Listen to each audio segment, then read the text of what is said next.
गंवार जिठानी modern देवरानी। अर्पिता की शादी राकेश से तय होती है, जो एक सरकारी नौकरी करता था। अरे चाची, अर्पिता इतनी सुंदर, पढ़ी लिखी और मॉडर्न लड़की है, फिर कहाँ आप इसकी शादी ऐसे घर में कर रही हैं? अरे लड़का सरकारी नौकरी करता है, इंजीनियर है, खूब कमाता है, खूब मेहनत की है लड़का ने इस नौकरी के लिए। अर्पिता भी राकेश को पसंद नहीं करती थी, लेकिन पिता ने हाँ कर दिया तो शादी के लिए मन मारकर तैयारी कर रही थी। हाँ माँ, चाची ठीक ही तो कह रही हैं। पता है मेरी सहेलियों के पति कितने मॉडर्न हैं। अरे देख बेटा, तू मॉडर्न है ना, वो पढ़ने लिखने वाला गांव का होनहार लड़का है, तू जैसा रखेगी रहेगा। अब तक कोई उसकी केयर करने वाला नहीं था, है तो सिर्फ एक भाई भाभी, और माँ पिता तो गांव में ही रहते हैं। अर्पिता का मुंह बन जाता है। वो पिता के फोन से राकेश का नंबर लेकर उसे मिलने के लिए बुलाती है। आज तो मैं उसे साफ साफ मना कर दूंगी, मुझे नहीं करनी शादी। शक्ल देखिए, ना कपड़े पहनने का तरीका है ना बोलने का। अर्पिता राकेश से मिलने जाती है। अब क्या हो गया, आपने मुझे अर्जेंट मिलने को बुलाया, सब ठीक तो है ना? हाँ सब ठीक है, पर मैं आपसे कुछ कहना चाहती हूँ, आप ना इस शादी से मना कर दे। राकेश की आंखें अर्पिता की इस बात से लाल हो जाती है। वो रोंदे गले से कहता है, लेकिन शादी की सारी तैयारियां हो गई हैं। मैंने आपके साथ एक अच्छे भविष्य का सपना भी देख लिया है।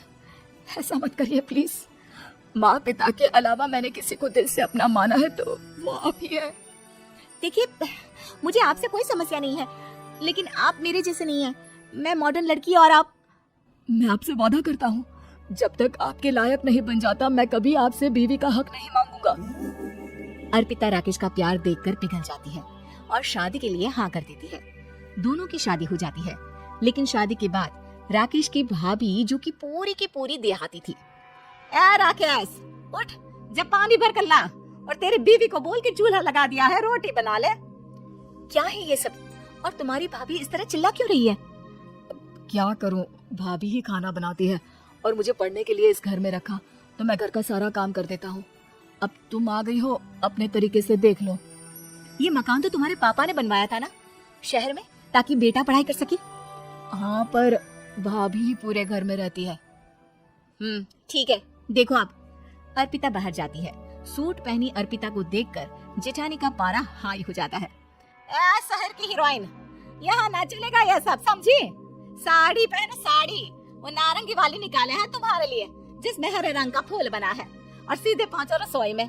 मेरे आगे नहीं चलेगा ये सूट बूट का नाटक, समझे? देखिए भाभी, अब बड़ी हैं, आपने राकेश की पढ़ाई में मदद की, लेकिन ये मकान इनके पिताजी का है, तो मैं अपना पोर्शन अलग कर रही हूँ। मैं आज से आपके साथ नहीं रहूंगी।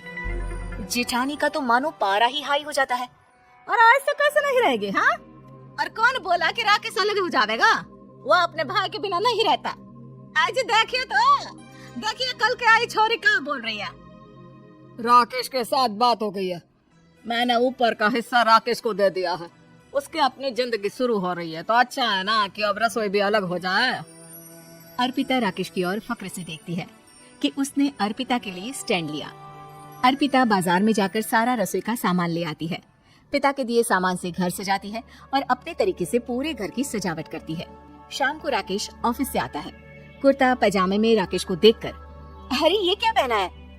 भाभी सिलती है ना कुर्ता, मैं सारी कमाई भाभी को ही दे देता हूँ।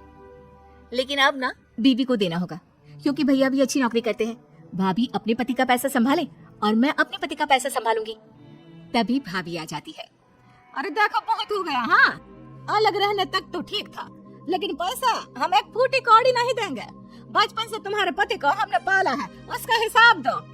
अच्छा, हिसाब चाहिए? कितना पढ़ी है आप जो आपको हिसाब चाहिए? बड़े भाई हैं उनके, जिन्होंने उन्हें पढ़ाया लिखाया, वो हिसाब मांगेंगे तो जरूर दे दूंगी भाभी। अरे देख, हाँ, अगर तूने पढ़ाई की है तो मैं भी अंगूठा छापना हूँ। अरे 5 की क्लास तक पूरी पढ़ाई की है, समझे? वैसे भी कल इन लोगों के माँ बाबूजी आ रहे हैं गाँव से, वही लोग ठिकाने लगाएंगे तुझे। अगले दिन सास ससुर आते हैं, दोनों बहुत ही सीधे लोग। अच्छा किया जो ऊपर के हिस्से में राकेश की गृहस्थी लगा दी। अब दोनों बेटे अपना अपना देख ले। छोटी बहू कहाँ है? अरे बहुत ही चालाक है माँ जी, ऐसी जबान चलाती है जैसे दर्जी कैंची चलाता हो। वैसे बहू तुम भी कम नहीं थी। और सुनाओ। तभी छोटी बहू सास ससुर के पैर छूकर उन लोगों को चाय और नाश्ता देती है। माँ जी, आप थक गई होंगी, मैं खाना लगा देती हूँ, ऊपर आ जाइए चाय पीकर। अरे बस बस, यहीं रहेंगे वो, क्योंकि बड़ी बहू मैं हूँ। हम एहसास है इनके माँ बाबू जी मेरे पास ही आए हैं। चलिए माँ जी, आप ना किचन में खाना बनाइए, मैं जरा बाजार होकर आती हूँ और फिर साथ में खाना खाते हैं। जेठानी बाजार निकल जाती है और सास ससुर बेचारे घर पर अकेले। फिर दोपहर को, माँ जी मैंने आप सभी के लिए खाना बनाया है। माना मैं छोटी हूँ, लेकिन अच्छा लगेगा अगर आप लोग मेरे साथ रहें। वैसे भी यहाँ है कौन बेटा, चलो ऊपर राकेश के पास ही चलते हैं। सास ससुर दोपहर का खाना खाकर वहीं आराम करने लगते हैं कि जेठानी आ जाती है। अरे वाह, ये तो वही बात हुई ना, कल की आई को पूरा परिवार और हम अकेले के अकेले।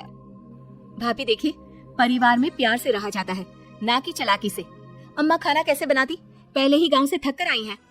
हाय रे दया, तो मैं का बाजार से ऐस करके आ रही हूँ। अरे भूख के मारे मेरा सर दर्द हो रहा है, पर यहाँ मेरे फिक्र कौन करेगा। अरे तो किचन में खाना है, लगा देती हूँ मैं भाभी। बड़ी बैठकर खाना खाती है और शाम को जब राकेश घर आता है। अरे राकेश, तू तो पूरा हीरो लग रहा है इन कपड़ों में। ऐसे कपड़े पहले क्यों नहीं पहनता था? राकेश बीवी की तरफ देखता है और फिर कहता है, माँ पहले पहनाने वाली नहीं थी ना। हाँ हाँ, और हम जो हाथ से सिल सिल कर कुर्ता पहनाते थे उसका का? अरे तुम्हारे भैया तो आज भी पहन रहे हैं। तभी अर्पिता सास के लिए कपड़े और ससुर के लिए शर्ट पैंट लाकर देती है। उन लोगों को फ्रिज से ठंडा पानी और टीवी में फिल्म दिखाती है। अरे कब से इनको बोल रहे हैं कि फ्रिज वाले आओ, लेकिन ये है कि मानत ही ना है। बहू अब तो तुम ही समझाओ ससुर जी को। नहीं पापा, आप फ्रिज मत लीजिए। अरे वाह छोटे, खुद फ्रिज का ऐसे का मजा ले, और इनके माँ के पास फ्रिज भी ना हो। अरे देखा पिताजी, देखा माँ जी कब बोल रही है। अरे उसकी पूरी बात तो सुन लो कि वो क्या बोल रही है। वो इसलिए क्योंकि अब माँ जी और पापा यही रहेंगे मेरे पास। घर को घर सिर्फ मॉडर्न या गांव की सोच नहीं, बल्कि संस्कार बनाते हैं भाभी, और संस्कार अच्छे हो तो सब सही हो जाता है।